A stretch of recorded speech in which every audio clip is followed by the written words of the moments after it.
Assalamualaikum warahmatullahi wabarakatuh. Waalaikumsalam warahmatullahi wabarakatuh. Alhamdulillahirabbil alamin. Wassalatu wassalamu ala sayyidina Muhammadin wa ala alihi washabihi ajmain. Amma ba'du.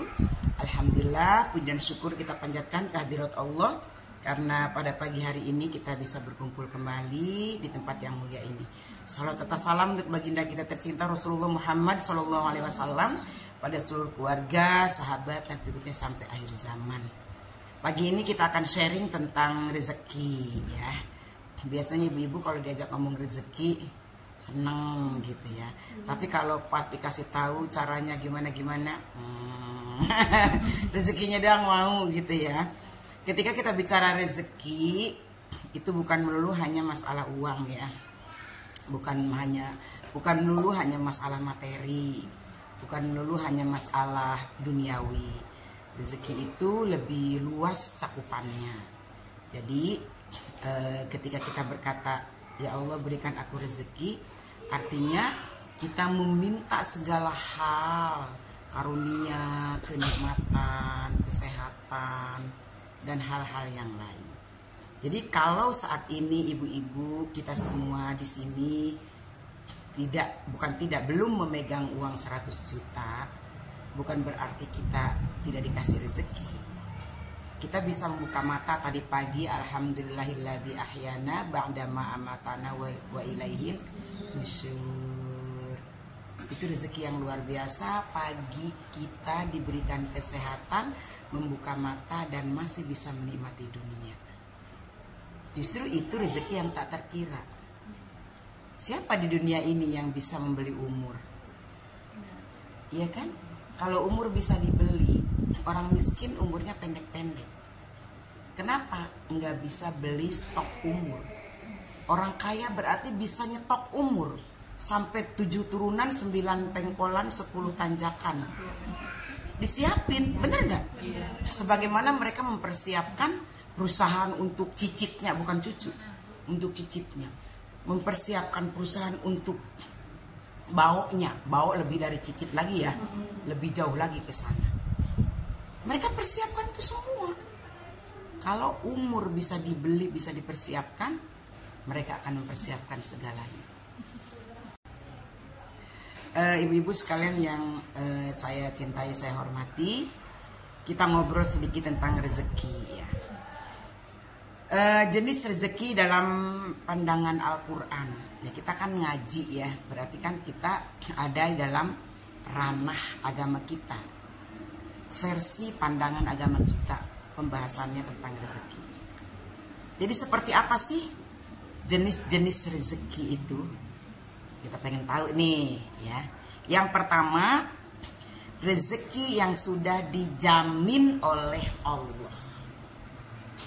Ada rezeki yang sudah dijamin oleh Allah. Ini sifatnya umum.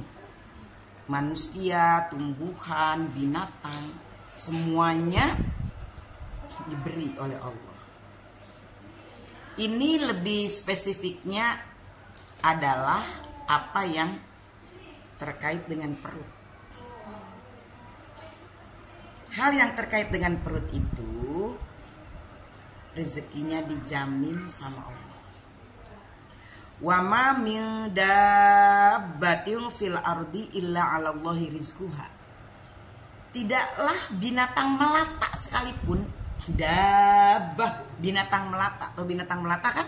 Binatang melata itu nggak punya mata, nggak punya kuping, nggak punya punya kali ya, cuman nggak kelihatan. Kaki mungkin ada ya, kitanya nggak lihat. Mata ada tapi kita nggak tahu. Lihat cacing. Ya, melata kan? Pernah lihat mata cacing nggak? Kupingnya, mulutnya aja kita nggak tahu. Nya dong yang kita tahu. Ini tai cacing nih, yang suka merengkal di tanah. Pernah lihat nggak? Lah, bukan orang kampung sih. Ada tai cacing. Taunya tai cecak ya? Iya, yang dijual di toples. Nah, nggak kelihatan mulutnya. Apa mereka punya kaki atau enggak? Binatang melata, merayap, kayak gitu-gitu kan? Yang nggak punya kaki. Illa 'alallahi rizquha, kecuali Allah yang jamin rezekinya. Nah, di sini mungkin kita sering salah faham mengenai rezeki yang dijamin oleh Allah nih. Kadang orang berantem katanya kalau udah urusan perut gue bela-belain. Nah, ini nih harus kita luruskan nih. Bener nggak? Oh, gara-gara urusan perut berantem sama tetangga. Gara-gara urusan perut berantem sama teman selapak, sederetan lapak. Dia jual risol, kita jual risol. Udah tahu gue jual risol, dia jual risol juga. Padahal risol dia dan risol kita pasti berbeda. Benar gak? Rezeki dia dengan rezeki kita pasti beda. Pembeli yang Allah kirim untuk dia dan pembeli yang Allah kirim untuk kita pasti ada. Nah, ini kita ingin menetralkan pemikiran yang mungkin selama ini salah kaprah. Saya kemarin nonton tuh di TikTok tuh. Ada orang jual pecel lele di seberang jalan ini. Tiba-tiba di seberang jalan sana orang buka warung baru pecel lele juga. Ini ngomel nih yang pecel lele di sini nih. Direkam sama orang ngomel. Ngomelin siapa? Ngomelin pecel lele yang sana. Padahal kalau kita pikir pecel lele yang ini untuk pejalan kaki yang sebelah sini, ya kan? Pecel lele yang sana untuk pejalan kaki sebelah sana. Kan adil kan? Yang di sini pengen pecel lele nggak usah nyebrang ke sono, yang di sono pengen pecel lele nggak usah nyebrang ke sini. Insya Allah rezekinya ada. Ya, saya mungkin saya pernah beberapa kali cerita tentang seorang laki-laki pencari besi tua. Pernah saya cerita nggak di sini? Kalaupun dia pernah saya cerita mungkin belum ada jawabannya. Jadi ada seorang bapak-bapak yang tiap hari tuh bawa galah panjang gini, galah panjang di ujungnya ada besi bersani kalau kata bahasa kampung saya mah. Apa namanya? Besi yang suka cet. Kayak magnet. Nah, kayak magnet gitu di ujung tongkatnya. Gede gitu. Jadi dia tiap hari tuh jalan di pinggir jalan ini, seret. Nanti kalau ada paku nempel gitu. Nah, itu tiap hari dia nggak berubah jalur laluan. Di situ aja. Tiap hari dari sini ke sono, pulangnya sebelah sono. Tiap hari udah berpuluh-puluh tahun. Kalau kata otak kita, hei Pak, kan kemarin Bapak udah lewat situ. Sekarang nggak ada di situ lagi. Belum ada kali Pak, tiap hari Bapak ke situ. Nyatanya selalu dapat banyak. Bisa takut, ya kan? Itu kan hanya pikiran manusia aja. Tiap hari jalurnya itu aja. Misalnya dari Medang ke Bonang, tuh pulangnya dari Bonang ke Medang dengan jalur yang beda gitu kan? Ini yang di kiri, nanti pulangnya yang di kanan. Ada. Itulah rezeki. Jadi kita nggak usah berantem sama sesama pedagang, berantem sama tetangga gara-gara tetangga bikin warung, kita bikin warung gue jadi sepi. Enggak. Kan kita sama-sama ikhtiar. Tergantung nanti tuh ikhtiarnya kencengan mana nih, promonya kencengan mana nih, doanya kencengan mana nih. Kita kan suka lihat tuh di pasar tuh, ada orang yang jaga warung, jaga toko main HP, bukan main HP online, bukan main HP nawarin barang, bukan, tapi game, ya, lagi jualan main game aja, sambil jualan sambil main game, nunduk aja, ayo bapak-bapak, ibu-ibu, tapi dia nunduk aja. Tapi kan ada yang keluar dari tokonya, dia di jalan, bapak ibu mau perlu apa? Pedi teriak-teriakin, manggil-manggil, pasti kan beda, iya kan? Itu. Ya, jadi itulah dijamin oleh Allah. Tenang. Kalau urusan perut, Allah akan jamin. Yang penting mah ikhtiar kita tetap ada. Ya, nggak usah menilai atau memarahi rezeki orang. Ya, cacing pun dia akan dapat rezeki itu. Pernah dengar cerita cacing dari Nabi Sulaiman? Udah pernah dengar belum? Masa sih? Beneran? Jadi pada suatu hari Nabi Sulaiman sedang duduk di pinggir sungai atau laut atau apa yang ada air lah gitu ya. Terus ada kodok ngegendong cacing. Cacing itu ada di punggung kodok dan cacing itu menggigit daun. Ya. Terus ditanya sama Nabi Sulaiman, dok gitu, bukan dokter, kodok. Dok. Bukan cacing yang digendong, semut. Maaf, semut. Cacingnya nih nanti yang bakal ditolong. Jadi kata Nabi Sulaiman, kodok, kamu kemana? Kan Nabi Sulaiman kan nabi yang bisa bicara dengan binatang kan? Kodok, kamu mau kemana? Kata kodok, kami karena berdua ya dengan semut, kami mau pergi ke dalam danau. Ada apa di dalam danau? Kami mau menghantarkan rezeki dari Allah. Si semut itu menggigit daun yang digendong sama kodok. Ternyata dari cerita si kodok itu, Nabi Sulaiman mendapatkan info bahwa di dalam air ini, air danau atau laut atau apalah pokoknya yang di situ, di dalam air ini ada batu besar. Di dalam di batu besar itu ada batu yang terpecah, ada batu yang kayak semacam pecah. Tapi pecahan batu itu tidak akan terbuka kalau tidak ada beban berat yang menindih di atasnya. Jadi misalnya di sini ada batu nih. Batu ini nggak akan terbuka kalau tidak ada yang menindih di atasnya. Dan di dalam batu yang pecah itu ternyata ada cacing yang hidup. Cacing itu nggak bisa ngapa-ngapain, nggak bisa cari nafkah kalau tidak ada yang nindihin dari atas. Nah, tugas kodok dan semut itu setiap hari ditugaskan oleh Allah itu untuk mengantarkan rezeki ke cacing itu. Jadi kodok nginjek batunya, batu terbuka, semut masuk. Gitu. Kalau udah nggak berdaya begitu, pasti Allah akan kirimkan. Satu lagi nih, ada kisah satu lagi.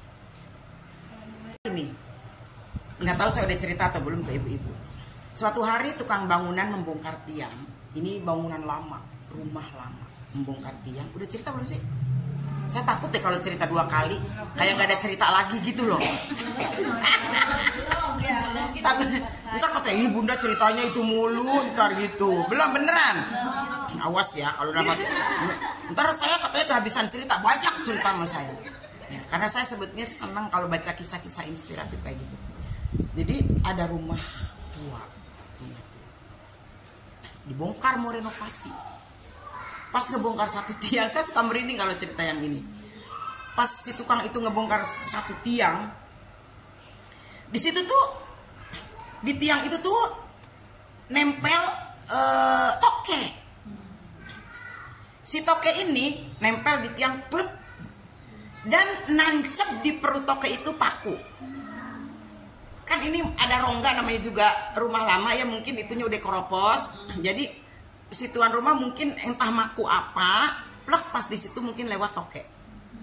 Jadi si toke itu nempel di tembok tapi perutnya ketuncep paku. Terbayang nggak? Iya. Tokenya nggak bisa kemana-mana dong, gini kan? Maksudnya pakunya nuncep. Kaget kan si tukang? Tapi kata si tukang yang tadi ngebongkar itu, untungnya nggak kena ya, karena itu kan udah keropos gitu. Kata si tukang, kok masih hidup ya? Nggak diambil sama tukang, dibersihkan yang ininya. Dia pengen ngeliat jelas. Si tokenya diem aja di sini, nggak ditolongin. Kok masih hidup, kok masih sehat, kok masih segar. Dia pengen tahu bagaimana caranya toke ini bisa tetap hidup. Bagaimana cara Allah menolong si toke ini, gitu loh. Saya tuh suka kalau baca kisah ini gitu. Diam aja nih toke nih. Akhirnya si tukang itu benar-benar mengamati, ngeliatin gitu loh, pengen tahu ini kenapa toke ini masih segar. Ternyata pada jam-jam tertentu ada toke lain yang datang nyuapin kalau kata kita ke mulut si toke itu, datang ngasih makan. Bu, itu kan berarti ayat Al-Quran itu benar kan? Setidak berdayanya makhluk Allah, Allah tidak akan membiarkan makhluknya itu apa namanya sengsara gitu loh. Cuman kadang kitanya aja yang terlalu nggak nerima gitu loh.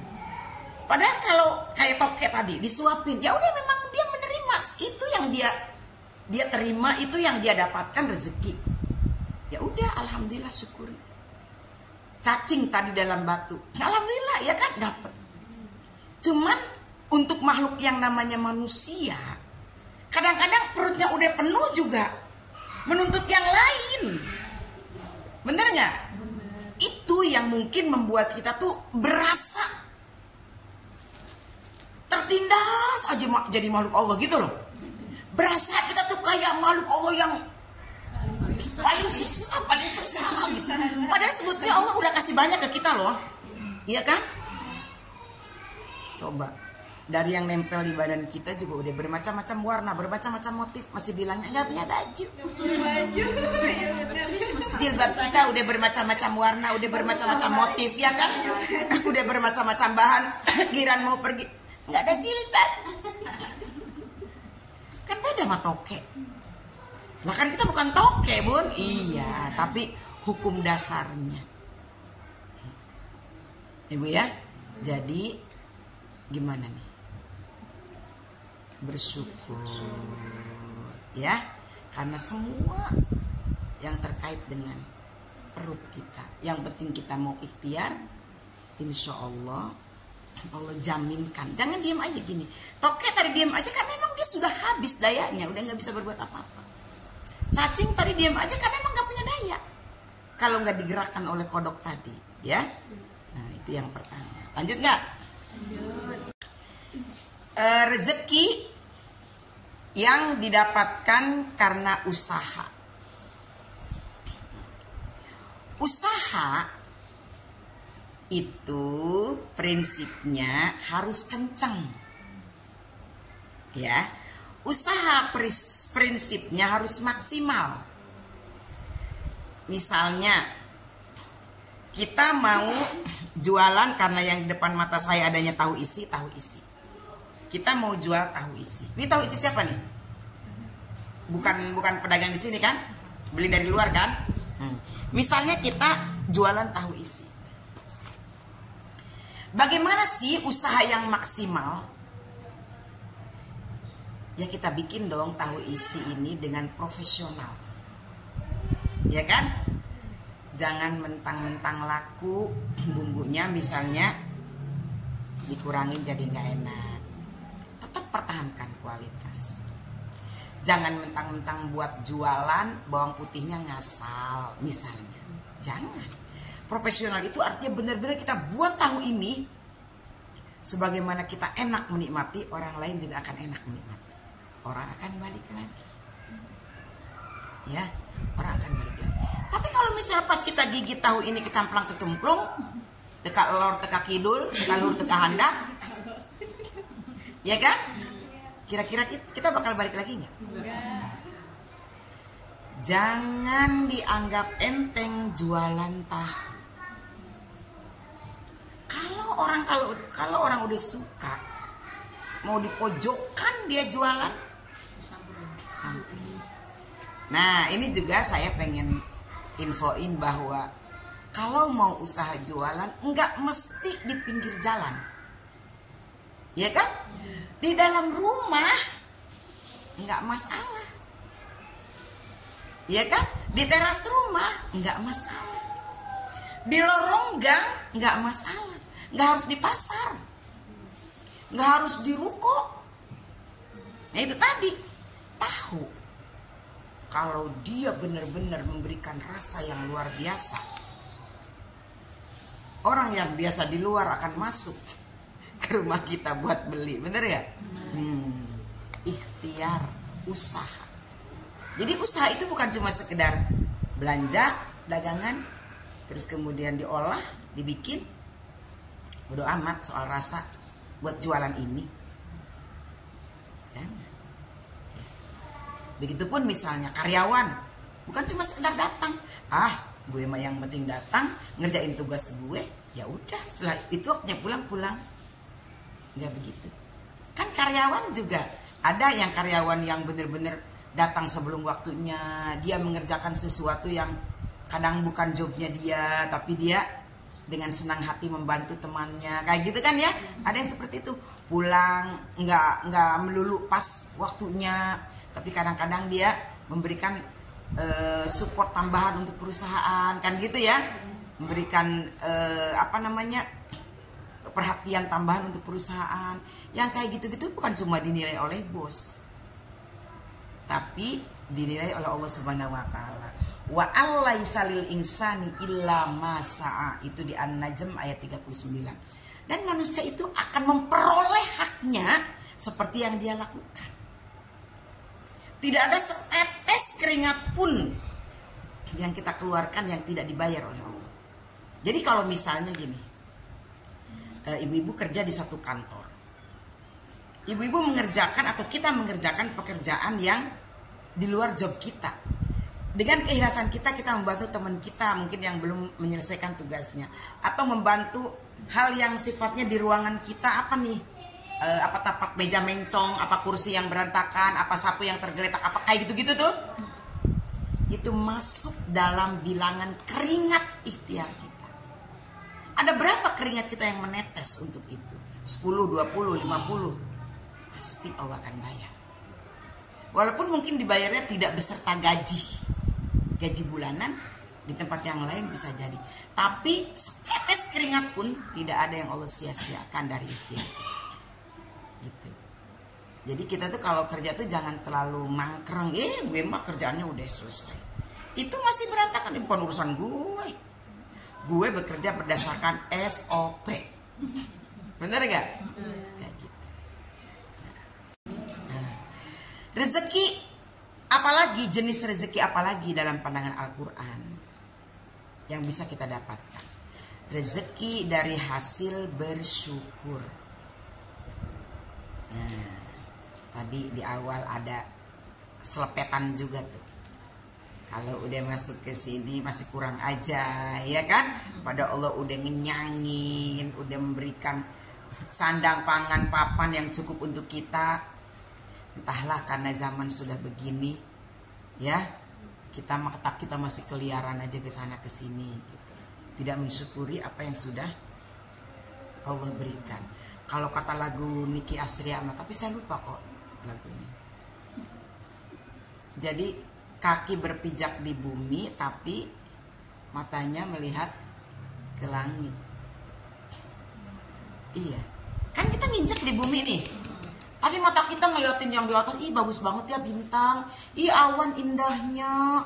Ih, pelangi, ya ampun, Masya Allah. Ih. Sementara bumi yang kita injak nggak pernah kita alam. Tahu nggak alam? Nggak pernah kita puji. Bukannya nggak boleh ke sana, maksudnya enggak. Ini sedang peribahasa ya.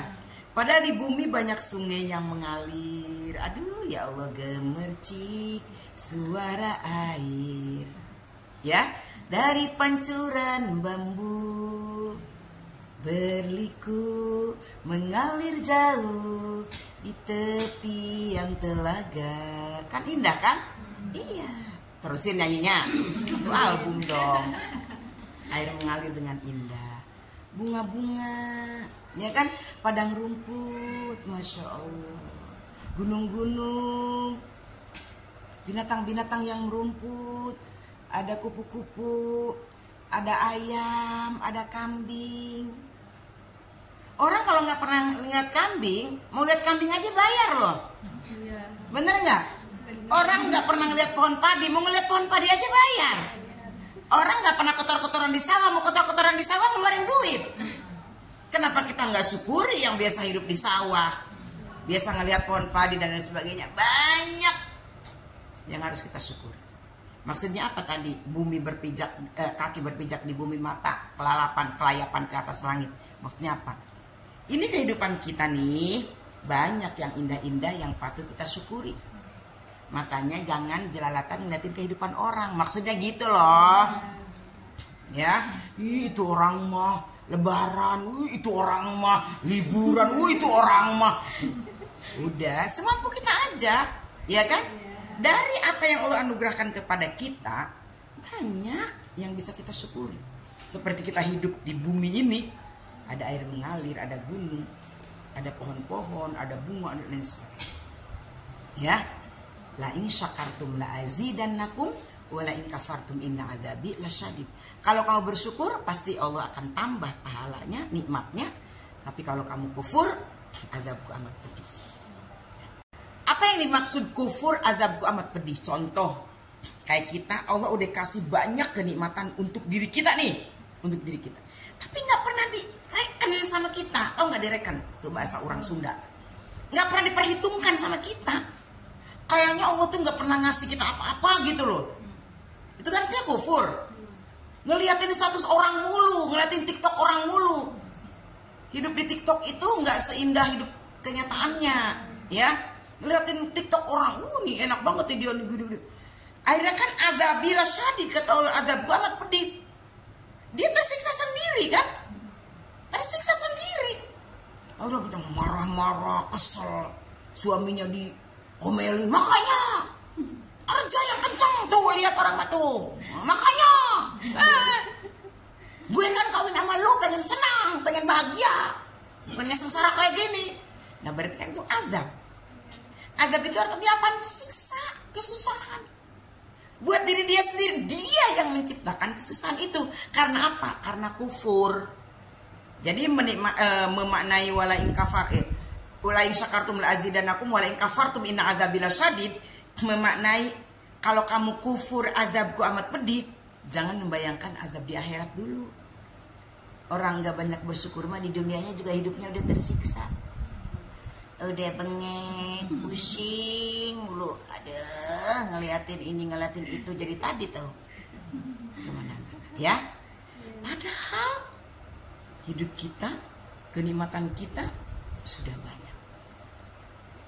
Bukan berarti tidak ada ujian, semua pasti ada.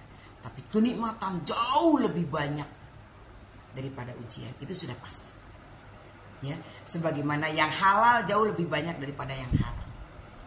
Kenikmatan jauh lebih banyak daripada ujian, itu pasti. Ya, jadi apa?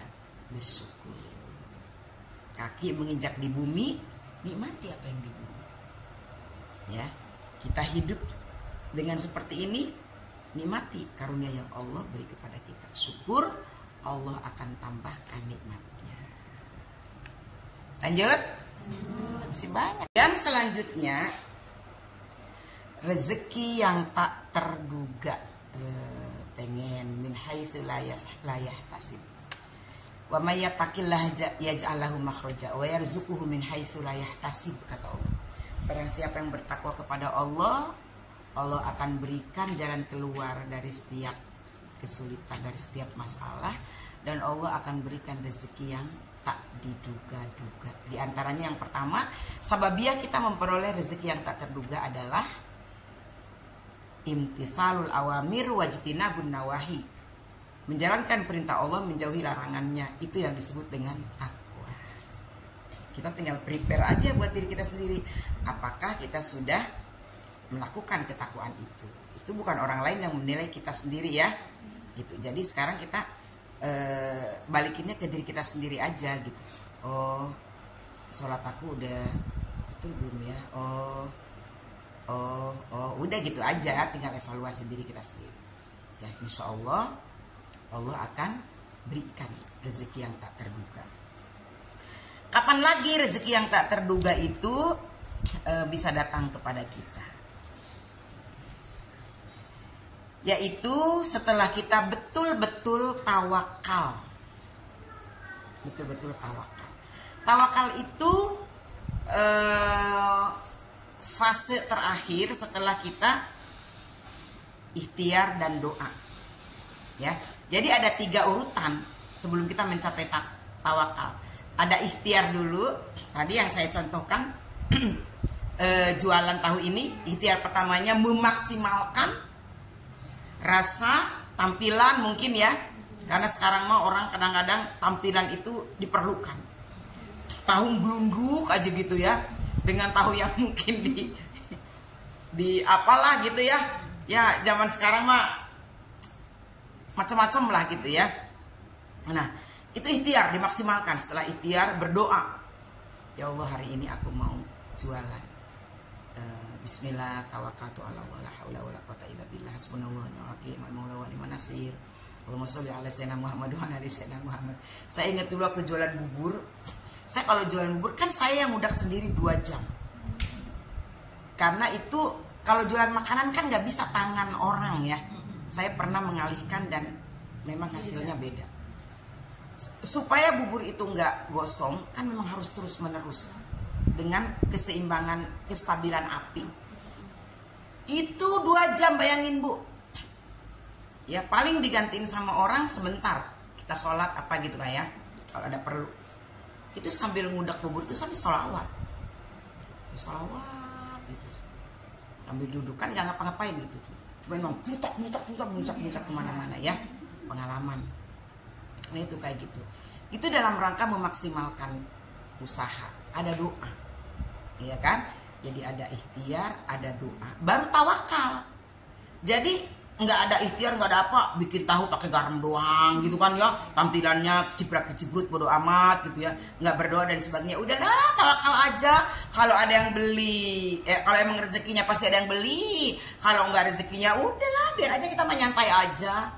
Nggak bisa. Tawakal itu terakhir ya.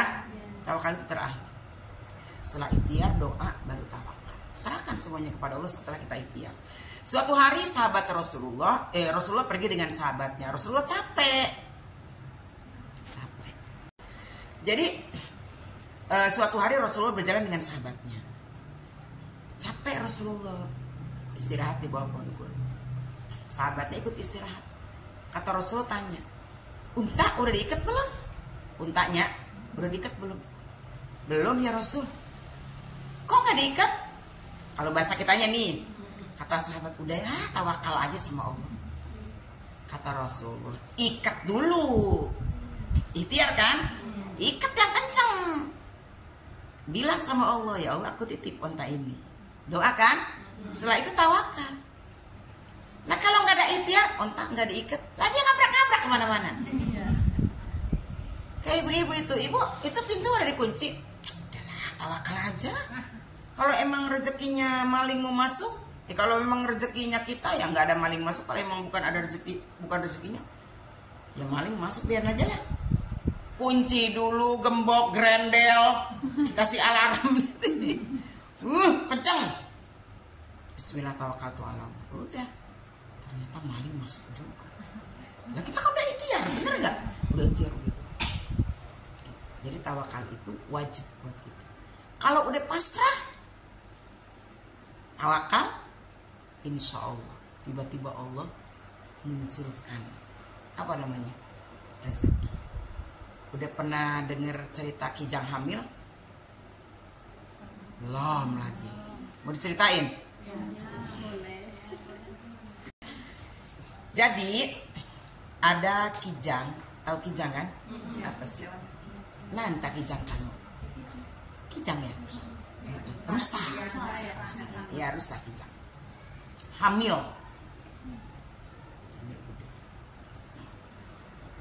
Dia akan mencari tempat untuk melahirkan.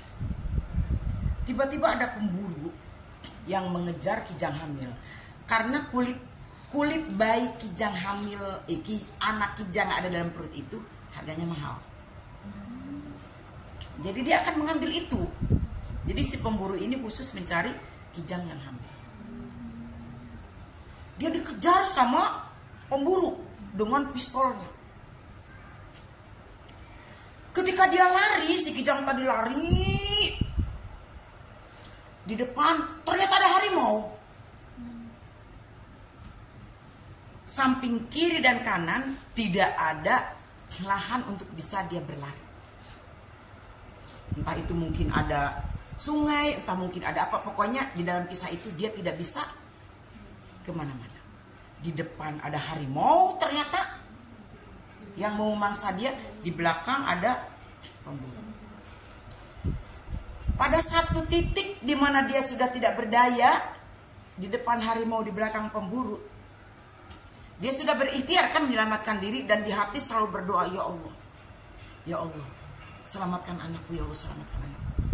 Ketika dia di satu titik yang benar-benar tidak berdaya, di depan harimau, di belakang pemburu, dia duduk diem. Dia hanya bilang sama Allah, ya Allah, aku mohon padamu, aku cuma ingin anakku selamat. Aku cuma ingin melahirkan dengan baik. Aku ingin melahirkan dengan lancar. Anakku selamat. Ya Allah, selamatkan anak. Dia enggak berpikiran macam-macam. Setelah dia selesai berdoa, hujan turun. Si pemburu sudah bersiap mencari timing yang tepat untuk menembakkan pistolnya. Dan si harimau sedang mengatur taki-taki. Tahu taki-taki? Mengatur kuda-kuda. Dia matanya sedang mengintai. Pada hitungan keberapa dia akan menerkam kijang tersebut. Pada saat genting seperti itu, dan si kijang tadi betul-betul sedang dalam puncak kepasrahannya kepada Allah. Ya Allah, aku udah gak bisa berdaya apa-apa. Hasbunallah wa ni'mal wakil. Udah, aku cuma ingin anakku selamat. Tiba-tiba Allah menurunkan hujan deras. Dan di dalam derasnya hujan itu ternyata Allah tiba-tiba mengirimkan petir yang mengagetkan si pemburu dan harimau. Dengan sekali tembakan dari Allah, jedar, petir menyambar. Si pemburu kaget, langsung mengarahkan pistolnya ke atas dan menarik tuasnya, jedor juga. Si harimau langsung berbalik ke belakang lari karena kaget. Dan bersamaan itu si kijang melahirkan anaknya dengan selamat. Pernah ngerasain gak kayak gitu? Hah? Saat kita benar-benar dalam kepasrahan, ketidakberdayaan, tiba-tiba Allah mengirimkan pertolongan. Saya pernah cerita nih ke ibu-ibu, gak tahu di pengajian mana. Pada suatu hari raya malam takbiran, saya betul-betul tidak punya uang. Kami tidak punya uang. Kalau saya cerita ke orang saya gak punya uang, orang gak akan percaya. Udah bunda mah, pura-pura. Uang kalau udah gak ada, bener gak Bu?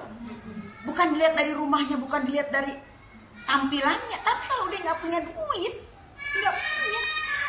Nah pada saat itu bener-bener kami tuh gak punya uang.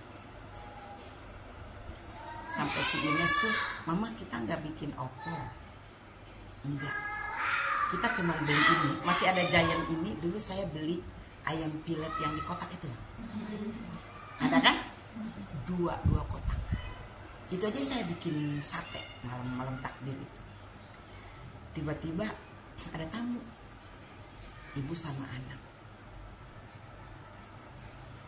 Ada apa ya? Dia bawain bolu, bawain kue. Ini mau silaturahim. Orang masih ada sekarang. Dia ngasih kartu bayaran ke saya. Saya merinding banget. Itu udah puluhan tahun. Anak itu sekarang udah kerja. Dia masih pegang kartu bayar El Shifa, yang waktu itu bayarannya masih 7.500. Dia belum bayaran setahun. Bayangin dari TK sampai dia kerja, kartu bayaran masih ada. Dan dia bawa ke sini. Saya udah kerja Bun, saya mau ngelunasin bayaran saya. Coba. Kasar gak? Saya nggak pernah nagih-nagih dari tahun 94 sampai sekarang, yang belum bayaran, yang nggak nebus, yang nggak bayar piala, yang nggak nebus ijazah, yang apapun, yang belum selesai pendaftaran, enggak. Ditagih saat di sekolah aja gitu loh, Bu. Ditagih saat di sekolah. Kalau dia udah lulus, ya udah. Saya nggak pernah nagih-nagih dari dulu, enggak. Kalau saya nagih di sekolah, udah emang kewajiban di sekolah gitu loh. Saya akan nagih setiap semester, saya tagih, ya kan? Tapi kalau udah lulus, nggak akan saya tagih, nggak akan. Nyamperin ke sini, Bu, saat saya benar-benar sedang butuh uang segitu. 7.500 dikalikan 12 bulan, kan saat kita butuh, Masya Allah, iya kan? Kalau dihitung mah 7.500 saat itu dengan uang yang sekarang nggak ada apa-apanya kan? Tapi itu rezeki yang luar biasa. Ya udah, saya juga nggak punya uang, nggak ngeluh sama siapa-siapa, nggak ngomong sama siapa. Ya udah, kita hadapi aja. Ya udah, Lebaran kan akan jalan dengan sendirinya, ya kan? Saat itu nggak, tahun berapa saya lupa tuh. Itu kita nggak bikin opor mah, kata si Ines waktu itu, umur berapa gitu, kelas berapa lupa. Itu saya beli itu di Giant sini, beli ayam pile, saya sate, datang rezeki, Masya Allah. Gitu. Udah tawakal, udah nggak punya daya, ya udahlah, Lebaran tinggal besok, mau apa lagi, ya kan? Nggak mungkin juga saya ngutang-ngutang dan lain sebagainya. Diam aja, kita diam aja, nggak usah bilang-bilang keluar nggak punya uang ini, nggak percaya juga orang. Saya bilang nggak punya uang, nggak percaya, kan gitu ya. Itu mungkin salah satu contoh, banyak lagi contoh yang lainnya. Mungkin ibu-ibu juga pernah merasakan hal seperti ini. Saat kita benar-benar nggak berdaya, tiba-tiba Allah menolong kita dari jalan yang tidak kita kira-kira, ya kan? Nggak nyangka dia bayar utang loh, nggak nyangka dia nganterin, nggak nyangka dia, kan kayak gitu ya. Itu tawakal, ya. Tapi tawakal itu di urutan terakhir setelah kita ikhtiar, setelah kita berdoa dan tawakal. Itu saja mungkin bisa saya sampaikan, walaupun masih banyak kisah-kisah yang lain dan materi kita juga mungkin masih banyak yang bisa kita gali. Tapi nggak apa-apa, sedikit-sedikit botol kalau diisi air pakai ember, yang ada abrak-abrakan kemana-mana airnya, bener nggak? Ya kapasitas kita kan ada batasnya, masukinnya pelan-pelan, dikit-dikit. Masukin air ke dalam botol harus sabar, pelan-pelan. Kalau digabruk, bisa aja saya ngomong terus sampai jam 2. Ibu-ibu iya ngangguk-ngangguk, tapi hatinya ngomong apa lagi nih, lama bener nih, gitu kan ya. Nggak keluar, nggak masuk. Sama kalau ibu-ibu ngedengerin 4 orang penceramah, bener nggak? Paling yang didengerin penceramah pertama, penceramah kedua udah didengerin 5 menit pertama, penceramah ketiga didengerin 3 menit pertama, penceramah keempat udah ngobrol tuh, bener nggak? Apalagi umurnya sudah di atas 40, udah ya segini aja dulu. Semoga bermanfaat. Mohon maaf jika ada kesalahan dan kehilafan. Subhanaka Allahumma bihamdika asyhadu an la ilaha illa anta astaghfiruka wa atubu ilaik. Assalamualaikum warahmatullahi wabarakatuh.